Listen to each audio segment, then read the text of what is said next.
mas eu quero compartilhar com vocês a parte do Evangelho que está lá em Mateus capítulo 7. Essa porção faz parte do Sermão da Montanha. Se coloque em pé, por favor, em reverência ao texto sagrado. Mateus 7, eu leio de 7 a 11. Diz assim: palavra do nosso Deus, expressões do nosso Senhor e Salvador Jesus Cristo.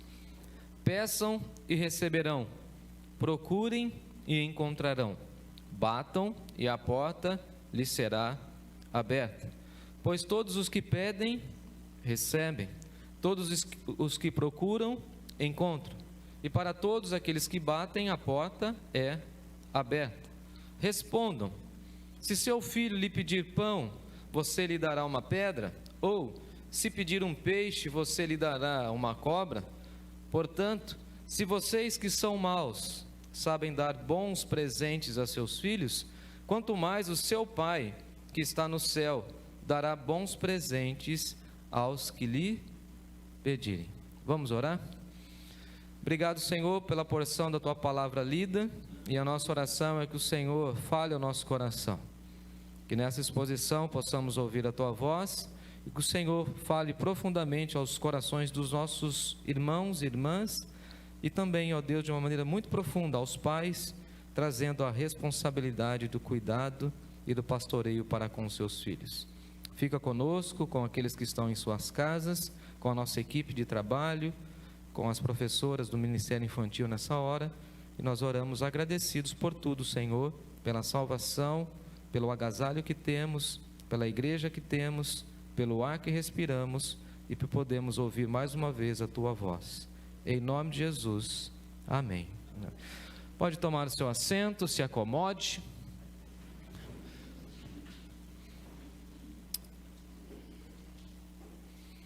O meu tema hoje é o legado da paternidade. Talvez vocês que me ouvem há muito tempo, ou me conhecem há alguns anos, sabem que um dos meus maiores desejos na vida, e esse foi e tem sido, foi o casamento. Casei, amém, aleluia. Queria muito ser pai,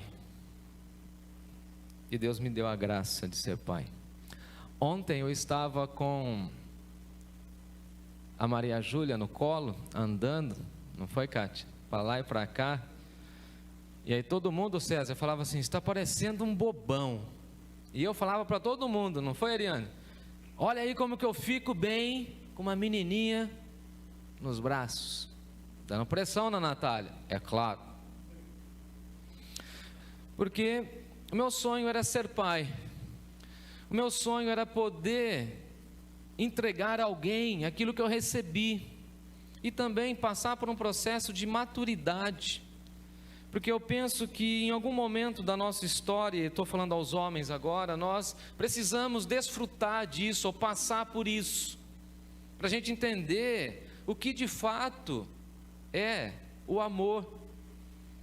É claro também que a paternidade vai mexendo com a gente, vai mudando a nossa forma de ver e de olhar. Particularmente antes de ser pai, eu sempre fui muito crítico em tudo e olhava para algumas questões em relação ao meu pai para comigo e para com a nossa casa, e tinha lá algumas questões que eu pensava que poderia ter sido diferente, até o momento em que me tornei pai, e aí comecei a aliviar um pouco esse processo, e hoje eu entendo muita coisa, porque o pai, não sei o pai de vocês, mas o meu pai falava assim sempre: um dia você vai entender.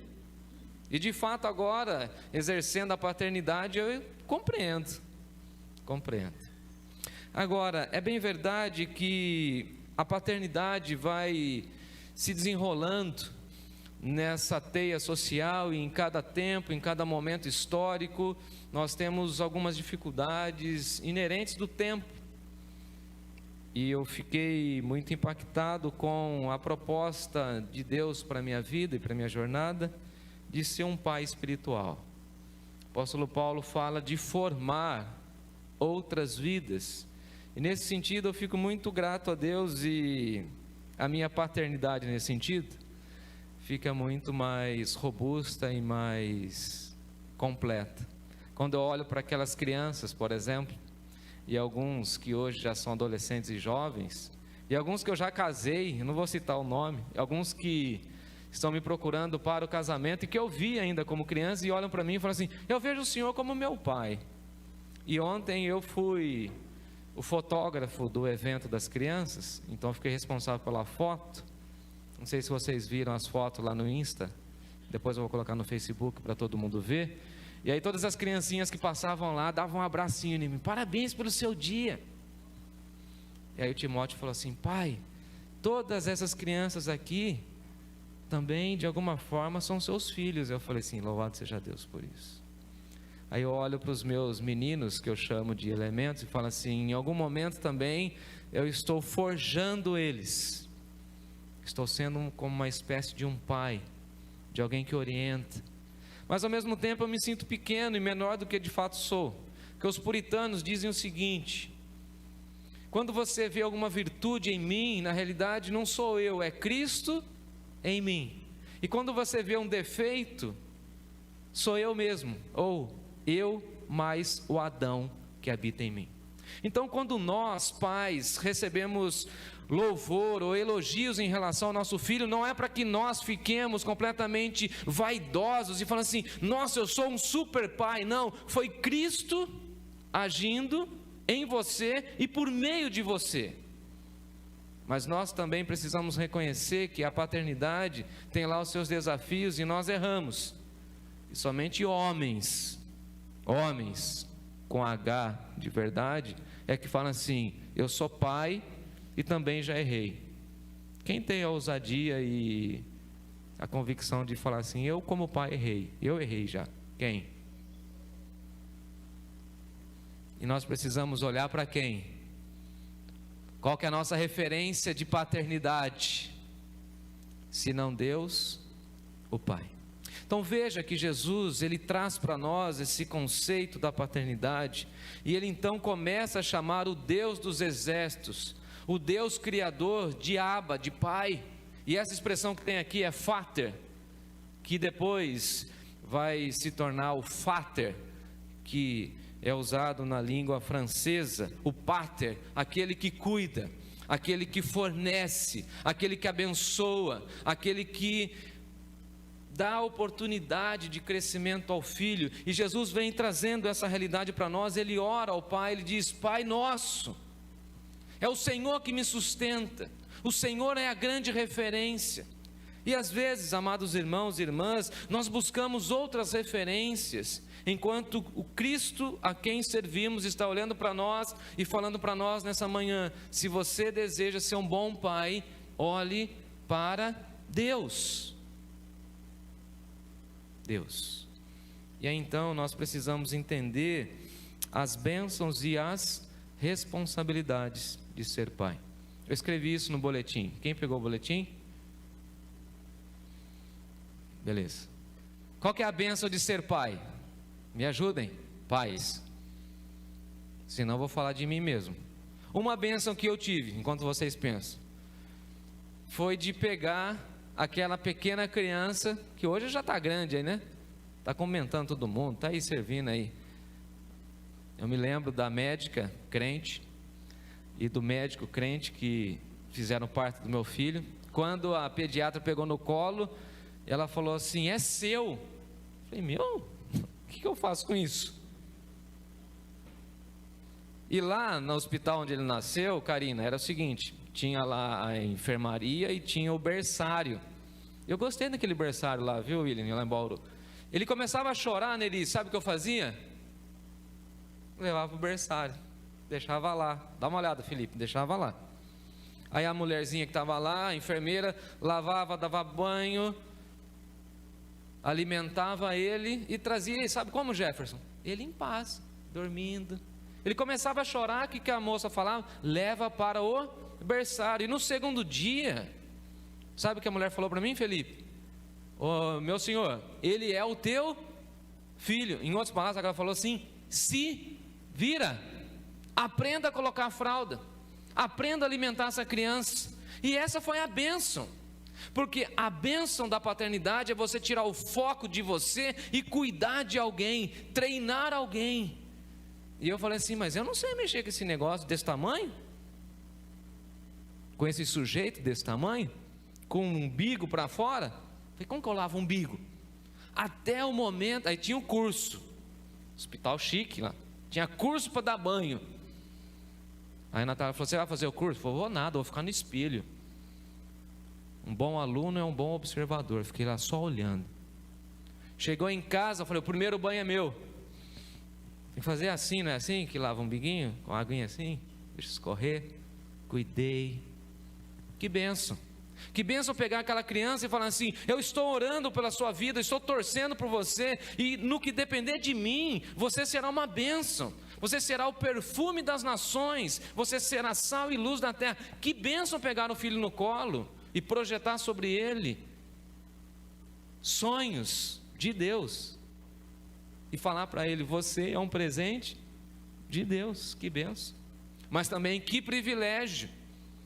E aí, como diria o Rafael, sempre privilégio tem responsabilidades, é herança. E se é herança, eu preciso ser um bom mordomo, eu preciso administrar, eu preciso cuidar, eu preciso nutrir. E aí entra a paternidade, e nós olhamos para Deus, o Pai, e falamos o seguinte, obrigado Senhor, porque o Senhor nunca me abandonou, o Senhor sempre cuidou de mim, mesmo quando eu não estava vendo, o Senhor proveu tudo aquilo que eu precisava, o Senhor me sustentou, o Senhor enxugou as minhas lágrimas, o Senhor curou o meu coração, mesmo que meu pai humano não tenha feito isso, o Senhor fez, porque o Senhor cuida, amém gente? E qual que é o legado que Deus, o Pai, deixa para os seus filhos, que são os homens? Que nós devemos cuidar bem daquelas criaturas que vêm a nós. E eu então fiquei pensando, o que deixar para o meu filho? Você pai, já parou para pensar nisso? Abre um parênteses. Falava com a minha sogra nas férias, e a minha sogra falou assim, eu não entendo esse universo masculino. A gente estava conversando sobre cuidado. Bom, abrindo o coração, quem aqui, quando foi casar como homem, ficou com medo de sustentar a princesinha que você tirou do castelo? Vai. Você não teve medo não? Falei isso para minha sogra. Tive medo de não sustentar. Ela falou assim, eu não entendo o universo masculino. Eu falei, claro, você é mulher. Eu também não entendo o universo feminino. Outra preocupação, quando chega o filho, e a grande pergunta foi o seguinte, meu pai falou assim, acho que meu pai, a didática, ou a pedagogia do meu pai era meio do sítio mesmo, né? Você não tem nada, hein? E agora você tem mulher, e agora você tem filho, o que você vai deixar para ele? E essa expressão do meu pai ficou ecoando em mim, e hoje eu tenho a resposta. Eu não tenho bens, eu não tenho dinheiro, por isso eu não tenho problema. Mas agora a grande pergunta é o seguinte, o que eu vou deixar para ele? Nesse tempo que ele está sob os meus cuidados, eu preciso cuidar, alimentar, mas qual é o impacto da minha vida, da paternidade nele? Depois de um tempo que ele não estiver mais comigo, o que ele vai dizer a meu respeito? É isso, ou deveria ser sobre isso. Porque o texto está dizendo para nós que o nosso Deus e Pai sabe dar bons presentes para os seus filhos. E nós erramos quando nós pensamos em deixar riquezas para os nossos filhos, herança para os nossos filhos. Eu li um livro e indico e recomendo do Augusto Cury, quando ele fala o seguinte, que pais inteligentes não deixam herança para os seus filhos, herdeiros, deixam sucessores. É tão interessante que nós, cristãos, inclusive, perdemos isso de foco. Nós queremos deixar uma herança. E aí até falamos assim, não, eu preciso ter ou deixar um pé de meia. Eu preciso deixar uma reserva. Eu preciso deixar uma casa. Eu preciso deixar isso. E nós vamos criando herdeiros, ou seja, vamos passando apenas essa visão mercadológica. Enquanto nós cristãos deveríamos falar o seguinte: eu quero deixar sucessores. Ninguém fala amém. Eu quero deixar um novo discípulo, uma nova discípula de Jesus. E eu gosto do John Piper quando ele diz o seguinte: um pai cumpre a sua missão quando o seu filho ou a sua filha se entrega a Jesus e confessa que Jesus Cristo é o Senhor da sua vida. Aí nós chegamos no ápice da nossa paternidade. Ou talvez um dos presentes mais incríveis que nós pais poderíamos receber é quando o nosso filho, a nossa filha olhar para nós e falar assim: eu quero ser uma pessoa igual a você. Porque Jesus entre nós falou o seguinte: eu quero ser igual ao meu pai. Porque o meu pai deixa um legado na história de amor. E C.S. Lewis vai dizer para nós que Ele nos amou não porque nós somos amáveis, Ele nos amou porque Ele é amor. E você precisa exercer sua paternidade com bondade, porque você sim tem a bondade de Deus dentro do seu coração. E aí alguém diz para nós o seguinte: não, eu quero dar tudo do bom e do melhor para o meu filho. Está errado. Se ninguém te disse, está errado. Mesmo que você tenha condições, não dê tudo aquilo que ele pedir, não dê, porque você vai criar um filho, sabe o que? Mimado. Nós só somos pessoas dignas e só estudamos, e estou falando da minha geração, porque nós tivemos grandes privações na vida, porque os nossos pais nos colocaram no eixo da existência humana e falaram o seguinte: vá seguir seus sonhos, vá correr atrás da vida, vá servir, vá trabalhar. E que história é essa de que hoje, por exemplo, não, eu não quero ser pai porque é muito caro ser pai. Já viu isso? Aí um amigo meu falou assim: você já viu o valor da bolsa da Hello Kitty? Eu falei: eu quero saber da bolsa da Hello Kitty, rapaz. Na sua época, quando você tinha 10 anos, o seu pai cuidou de você na época do Collor. Lembra do Collor? Da inflação do Collor? Quem aqui passou por isso? Inclusive lá, eles foram lá e pegaram as nossas poupanças. Tem gente que não se equilibrou financeiramente até hoje. E Deus sustentou os crentes ou não? Na época de Noé era fácil ter filho, tão difícil como no nosso tempo. Agora, para ser pai hoje, tem que ser muito crente. E não ficar confiando nas coisas que o mundo está colocando diante de nós. Deus é que vai suprir por meio do seu trabalho. É Deus que vai sustentar. Então paremos com essa ideia do seguinte: não, eu preciso dar o bom e melhor. Sabe o que é o bom hoje? Na minha concepção, doar tempo para o filho. Eu já disse isso para o meu pai e vou dizer publicamente. Eu não queria mais um presente. Eu não queria. Mas eu queria o meu pai presente. Eu não queria mais um dinheiro.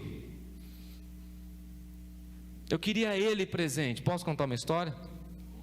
Vocês estão comigo ainda ou vocês já dormiram? Vocês estão comigo ou não? Ah, então beleza.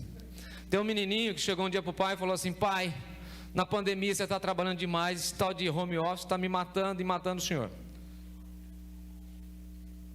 E o menininho chegou assim para ele, para o pai, e falou o seguinte: quanto custa o seu dia? Lembra dessa história? Quanto custa o seu dia? E o pai trabalhava numa grande empresa lá na região do Alphaville. E aí o cara falou assim: o meu valor é tanto. Não vou falar de valores. Meu valor é tanto. Vamos citar um valor só para a gente ter uma referência. Um profissional que trabalha o dia inteiro aí, quanto custa? Qual que é o valor da diária? Eu estou por fora, de verdade, estou por fora, me ajudem. Quanto? Não, eu sei, mas falando de forma geral, um pedreiro, um pintor, R$300, beleza, R$300. Aí o menino falou assim: sai desse home office, eu quero você. Quanto custa? R$300. Aí o menininho pegava a mesadinha dele, sabe o que ele fazia, Jefferson? Colocava num cofrinho. E a mãe dele falou assim, a cofrinho da igreja da construção, falou, não, isso aqui é para outra finalidade. O dia que ele chegou com os 300 reais, sabe o que ele fez, Kleber? Chegou lá para o papai, colocou em cima do computador assim dele e falou assim, pai, hoje você não precisa ir trabalhar. E o menininho olhou para ele assim, carinho, falou, por quê? Eu falei, porque hoje eu tenho os seus 300 reais, quero você. Dar o bom e dar o melhor para os nossos filhos é dar o nosso tempo. Que alguém já disse, o Gary Chapman já disse que é tempo de qualidade. É você chorar com o seu filho e falar assim, eu te amo, independentemente das notas do seu boletim, eu te amo, independentemente do que vão dizer da sua vida, eu te amo, porque é isso que Deus e Pai do nosso Senhor e Salvador Jesus Cristo disse para nós. E antes de Jesus começar o seu ministério, ele falou assim, este é meu filho, porque nós olhamos a performance, Deus vê aquilo que nós podemos ser. E um bom pai que quer deixar um legado na vida do seu filho, marca a vida do seu filho dizendo o seguinte, filho, o meu tempo é seu, estou aqui. Filho, se tem um lugar que você vai se sentir amado, é aqui, é afeto. Na minha concepção, na minha leitura, eu vejo e penso que muitas crianças, adolescentes hoje, eu fui pastor deles por muito tempo, eles estão desnutridos de afeto. Eu fico perguntando assim, por que ensinaram os nossos pais a dizerem o seguinte para nós, homem não chora? Lembra disso? Quer ver? Engole esse choro. Agora, quando Jesus chorou, Deus e Pai falou isso? Então isso não é referência para nós? Por que nós somos ensinados a ser fortes e não somos ensinados a demonstrar afeto e viver demonstrando afeto com abraços e com beijos? Agora, erraram conosco e nós vamos errar com a próxima geração, sim ou não? Ou vamos ensiná-los a serem homens e mulheres afetuosos? Tem uma bomba aí, não sei onde que é. Ô Jefferson, ajuda eu, cara. Tudo bem, é hora do remédio.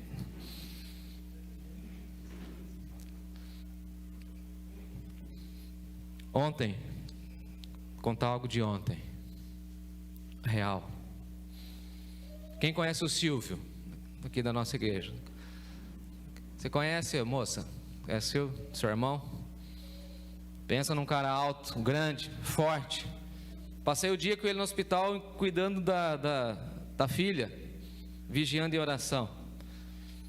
Aí chega no final do dia, foi Lucas, gravei aqui a mensagem com os adolescentes, fui para o hospital, orei pela menina que estava saindo de alta, e aí eu desço com o pai, com o Silvio. Eu desse tamanhão e o Silvio do meu lado. Jaqueta de couro, fortão. Meu sonho, hein? Ser fortão, assim, ó.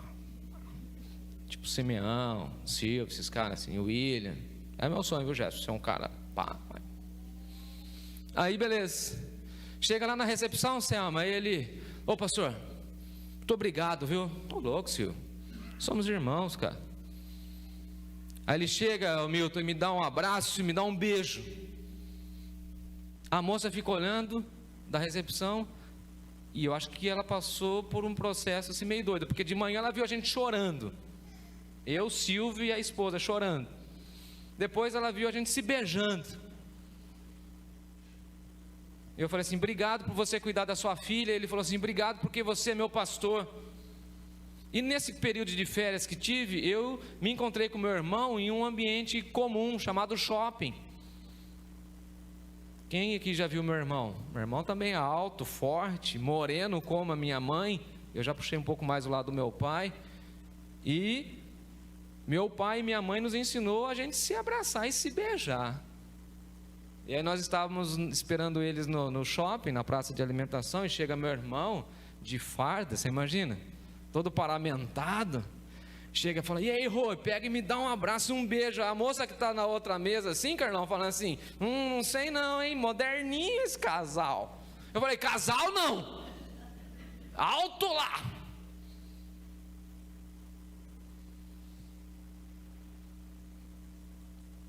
Aí as minhas sobrinhas falam assim: como assim, tio? Eu falei: é sim, filha, porque família de verdade a gente abraça, a gente beija. O choque do Timóteo foi eu beijando os homens da igreja. Afeto, carinho. O que eu posso deixar para o meu filho, para minha filha, de bom? Senão a bondade inerente a nós. Senão o tempo, o afeto, a parceria de você falar assim: haja o que houver, eu estarei do seu lado. Se tem uma coisa para você ensinar para o seu filho, é lealdade. Fala isso para ele e para ela. Seja leal, companheiro. Porque Jesus não nos abandonou, lembra? Quando alguém disse para ele assim: desça da cruz, Jesus. E Jesus falou assim: nada disso, porque é aqui na cruz que eu vou comprar e salvar todos aqueles que creem em meu nome. Não vou desistir, sou parceiro ao meu Deus e Pai. Jesus fala o seguinte: olha, vocês que são maus, vocês que foram contaminados pelo pecado, vocês conseguem entregar coisas boas aos seus filhos, quanto mais o nosso Deus e Pai. Se o seu filho pede um pão, o que você dá para ele? Você dá pedra? Você dá o quê? Aquilo que ele precisa. Se ele pede um pão, se ele pede um peixe, você vai dar uma cobra? Não. E veja a retórica de Jesus: se vocês são maus, sabem dar boas coisas aos vossos filhos, quanto mais vosso Pai Celeste. Então os pais, Gleice, chama as crianças para mim, por favor. Então os pais deveriam falar o seguinte: naquilo que me falta sabedoria, eu vou pedir ao meu Pai, para que Ele me ajude a entregar coisas boas aos meus filhos.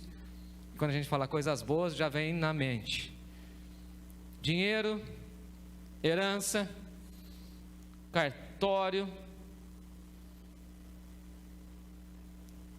Para mim, nessa manhã, coisas boas, como alguém disse, criar boas memórias com os filhos. Que os nossos filhos possam olhar para nós e falar assim: meu pai é um pai parceiro.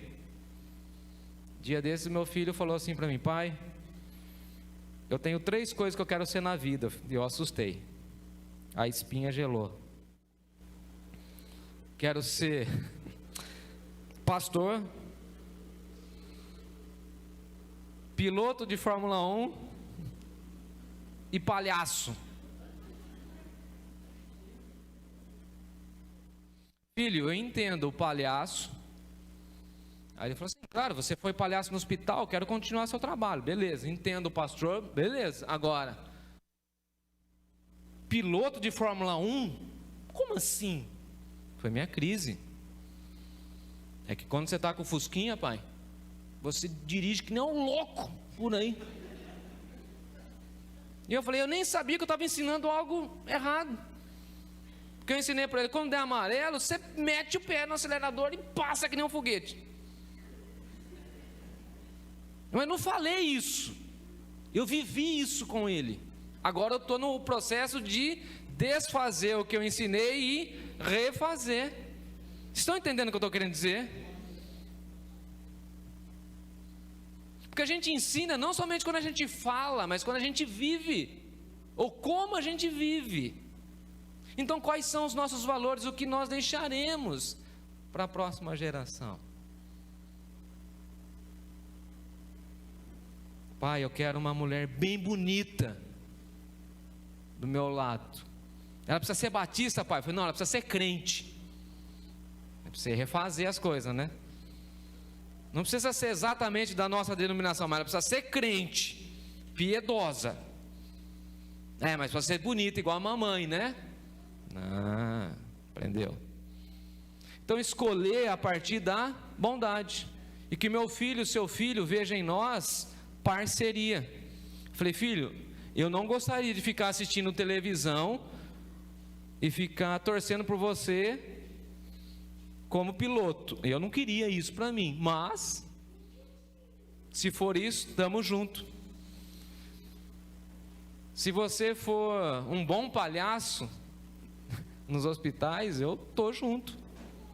Parceria. E que nós marquemos a nova geração ou a próxima geração com bondade e com amor. Essa é a minha oração. Quem tem medo de ser pai, cola com a gente. E a gente vai ensinar, a gente vai falar. Tem mil desafios, os medos circundam a nossa vida, mas não tem problema nenhum. É bom demais, viu, Cezinha? Mas casa primeiro, você vai casar, né? Opa.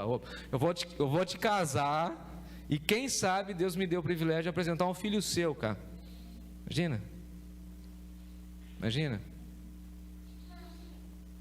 Imagina.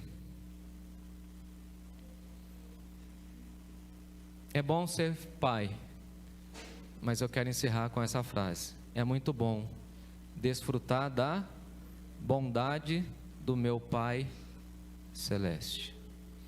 E a última fala: se em algum momento você não teve um bom pai, lembre-se sempre que nosso Senhor, nosso Deus e Pai, está cuidando de você.